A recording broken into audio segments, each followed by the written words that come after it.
Cricket എന്നാൽ വെറും ഒരു കളിയല്ല, അതൊരു കണക്കുകൂട്ടൽ കൂടിയാണ്. കണക്കുകൾ പറയുന്ന സത്യങ്ങളെ മറികടന്ന് മുൻവിധികളുടെ പുറത്തു മാത്രം ഒരു താരത്തെ മാറ്റി നിർത്തുമ്പോൾ അവിടെ ചോദ്യം ചെയ്യപ്പെടുന്നത് പ്രതിഭയുടെ നീതിയാണ്. അത്തരത്തിലൊരു വലിയ ചോദ്യചിഹ്നമായി ഇന്ന് ഇന്ത്യൻ ക്രിക്കറ്റ് പ്രേമികളുടെ മുന്നിൽ നിൽക്കുന്ന പേരാണ് സഞ്ജു. 2027 ഏകദിന ലോകകപ്പ് മുന്നിൽ കണ്ടുള്ള വൻ പടയൊരുക്കത്തിലാണ് ഇന്ത്യൻ ക്രിക്കറ്റ് ടീം.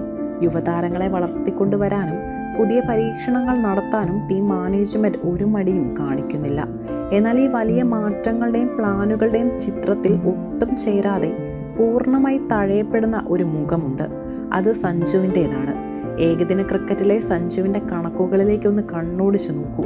ഇന്ത്യക്കായി കളിച്ച 14 ഏകദിന ഇന്നിങ്സുകളിൽ നിന്നും താരം അടിച്ചുകൂട്ടിയത് 510 റൺസാണ്. ശരാശരിയാകട്ടെ അമ്പരപ്പിക്കുന്ന രീതിയിൽ 56.67. ദക്ഷിണാഫ്രിക്കയിലെ ഏറ്റവും പ്രയാസമേറിയ പിച്ചിൽ സെഞ്ചുറി നേടി തൻ്റെ ക്ലാസ് ലോകത്തിന് മുന്നിൽ തെളിയിച്ച ബാറ്ററാണ് സഞ്ജു. കേരളത്തിനായി ആഭ്യന്തര ക്രിക്കറ്റിൽ ലിസ്റ്റ് എ മത്സരത്തിൽ പുറത്താവാതെ നേടിയ 212 റൺസിൻ്റെ ആ കിടിലൻ ഇരട്ട സെഞ്ചുറി റെക്കോർഡ് വേറെയും. എന്നിട്ടും എന്തിനാണ് ഈ കണക്കുകൾ സൗകര്യപൂർവ്വം മറച്ചു പിടിക്കുന്നത്? കഴിഞ്ഞ ദിവസങ്ങളിൽ ക്രിക്കറ്റ് ഇതിഹാസങ്ങളായ സുനിൽ ഗവാസ്കറും അശ്വിനും അടുത്ത ഏകദിന ലോകകപ്പിനുള്ള ഇന്ത്യൻ സാധ്യതാ ടീമിനെ തിരഞ്ഞെടുത്തപ്പോൾ അതിൽ സഞ്ജു സാംസൺ എന്ന പേര് ഉണ്ടായിരുന്നില്ല.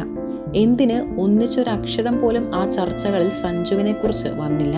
ഇതാണിപ്പോൾ ഏറ്റവും തുല്യമായി ആരാധകരെ ചൊടിപ്പിക്കുന്നത്. കണക്കുകൾ പോലും പരിശോധിക്കാൻ തയ്യാറാവാതെ സഞ്ജുവിനെ ഏകദിനത്തിന് അനർഹനാക്കുന്ന ഈ സമീപനത്തിനെതിരെ കടുത്ത വിമർശനമാണ് സോഷ്യൽ മീഡിയയിൽ ഉയരുന്നത്. ശരിയാണ്, 2027 ലോകകപ്പിലേക്ക് എത്തുമ്പോൾ വിക്കറ്റ് കീപ്പർ സ്ഥാനത്തിനായി കടുത്ത മത്സരമുണ്ട്.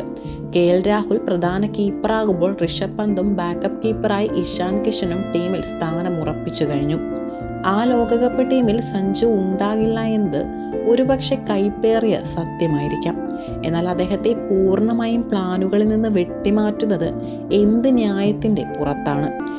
T20 ഫോർമാറ്റിലേക്ക് മാത്രം ഒരു കളിക്കാരനെ ചുരുട്ടിക്കെട്ടാൻ ശ്രമിക്കുന്നത് എന്തുതരം നീതിയാണ്?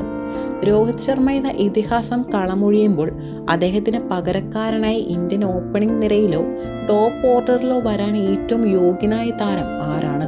ഉത്തരം മറ്റൊരാളല്ല, അത് സഞ്ജു സാംസൺ തന്നെയാണ്. രോഹിത് ശർമ്മയെ പോലെ മനോഹരമായ പുൾ ഷോട്ടുകൾ കളിക്കാനുള്ള അസാധാരണ ശേഷി സഞ്ജുവിനുണ്ട്.